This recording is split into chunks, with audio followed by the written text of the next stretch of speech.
and say, hey, I'm waiting on Jesus. I'm waiting on the end times. I'm focused on the end times. Well, like, why, if the Jesus coming back, like, why do anything? Like why? Idea of it. Dennis? Wow, there's a lot that's been shared. So for me, I was raised in a Catholic home, and then in my early teens, I transitioned to non-denominational, and then in my mid-teens, I went Seventh-day Adventist. And that was all in Rwanda, where I spent majority of my childhood. And so as I got older, moved to the US, I started to care about how to engage with culture. As I got older, I had an interest outside of just the home and church bubble. And I wanted to see how the church framework had equipped me to deal with real life. And I noticed that I cared about Jesus coming in the future a lot more than I did with dealing with real problems today. And a lot of what was going on in the world in the U.S. That is so true. I don't know if this is just an American church thing or just American Christianity in general that teaches us this thing of, you know what, just wait till the coming of Christ. Don't worry about what's going on. Don't worry about getting out of debt. Don't worry about doing this. Don't worry about finding a new job. As long as you got a job and you can eat and you can stay steady and you'll be fine. Don't worry about increasing your income. Don't worry about none of all of these things. Is worldly, vanity. It means nothing. Yes, it means nothing without Christ. But you have Christ, that solid foundation, man. These things are extremely good and are extremely beneficial to the kingdom of God. And we need people who are believers to have these type of seats and these type of positions and to have influence and things like that. Like, this is just not the right way to go. Not the right way to go to teach people and say, hey, you know what? Just wait till the coming of Christ and everything will be fine. And that's when you will receive your this and that. And that's when everything will be made new. Those things are absolutely true.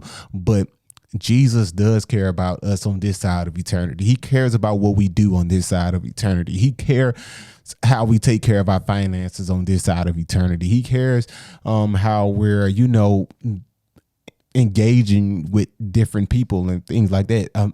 Jesus cares about this side of eternity too. I mean, just look at the parable of talents. So one person had this, one person had that, one person got one talent. He didn't do nothing with it. He didn't make an increase. He just said, hey, I knew you was I'm paraphrasing. He said, I knew you was this type of master, ruthless, and you know what?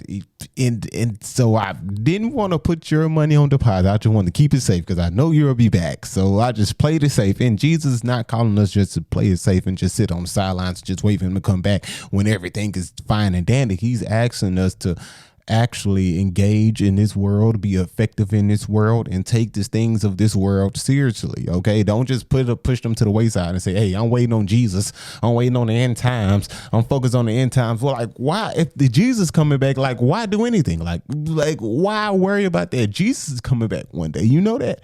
Why are you worried about these things? Why are you worried about the poor? Jesus will be back one day. Like, this is not the type of mindset we should have. It's very foolish. It's not smart. It's not wise. It makes us look lazy, and that's not what the Bible teaches. That's not what God taught. That's not what Jesus taught. This is not right. Okay, absolutely wrong. We should not be just waiting on the coming of Jesus and doing nothing in our earthly lives. Just not smart at all. Not the move to go. Not the way to go. Don't want to go there. Don't want to participate in that, and it's just not wise. World in the U.S. made me reconcile what it means to be Black. I started digging deep into the history of Rwanda, the genocide, noticing the role the church played and the genocide. And so I started seeing a common theme of where church was offering people an escape from real life and not necessarily helping them engage with the culture and make it better. Is church an escape from real life? Jesus is not this escape from real life. He doesn't want us to like this. Like, what he's saying is, it's true. Like, we in church, we should not be just having people to have escape from their problems, but actually teaching them and equipping them and helping them with different things. And churches are, a lot of churches are doing that. Some churches are not. But we have to be effective in our lives and with the things that we have and not just wait on Christ. Okay, not just wait on Christ to come back. You can be effective in this life 100% while we're being faithful and waiting on Christ. The other part saying that people saying that you can't be effective in this life and wait on Christ is a lie. It's a total lie. It's garbage. It's just garbage. I mean, we know that. And I started learning more about mental health and trying to figure out what's the church's stance on it. And I learned that the church is not very well equipped to help people struggle with mental health issues. And so I found help and solace going outside of the church. People are more knowledgeable about science, about mental health. And I found communities outside. Okay, I'm not a mental health expert by no means. I know it's different levels of mental health and those and things like that, and people actually have to see doctors and things like that. But it's a lot of Christian mental health. Okay, can I speak today? Can I speak? You want to let me speak? Gusto, can you speak today? Mental health. I mean, mental health. Okay, mental health. Therapists out there that are believers, that are Christians, who are in churches, who are effective, who are making things happen. And yes, the church has been silent on this, and for many years, but not just the church, society in general. This has been a societal thing. This is not just a church thing that we shun mental health. Mental health just started being acceptable a couple of years ago. And that was not just in the church. That was with work. That was in school. That was in different professions, all across the board. Mental health has just started being acceptable. Okay, just started. This is not mainly the church fault that they reject mental health, because the church and people in the church are the same people that live on this earth, and the same people that live on this earth that's not inside church were rejecting mental health. People who weren't going to church rejected mental health. Okay, your uncles, your cousins, your aunts who told them you were struggling with something, like, nah, boy, man up, girl, stop crying. Like, this is not just a church thing. This is a human condition, a human problem, and it's starting to get fixed.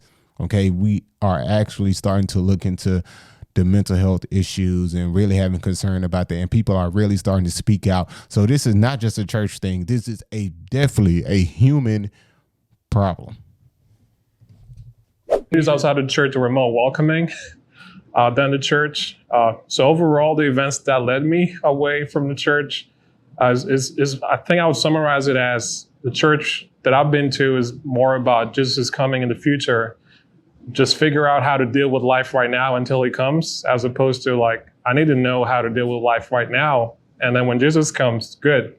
But like, need help right now. So yeah, what he said, she said, they had some, I mean, it's kind of, I see what they're saying. Like, and I'm glad that he said, like, the church I went to, like, he didn't just single out the whole church in general, everybody does that. I mean, I'm not going to blame nobody for doing that, but he was like, the church I attended, the church I went to, like, they focused on the coming of Christ rather than focusing on things we can do now to affect the kingdom, be fruitful, and help those who are in need, and like just be active while we are alive. And when Christ comes back, everything's going to be good anyway, but let's still be effective now. So, hey, I mean, y'all let me know what y'all think in the comments below about people leaving church, and should people be in church, and why they are leaving church. It's interesting, man. Y'all let me know in the comments below.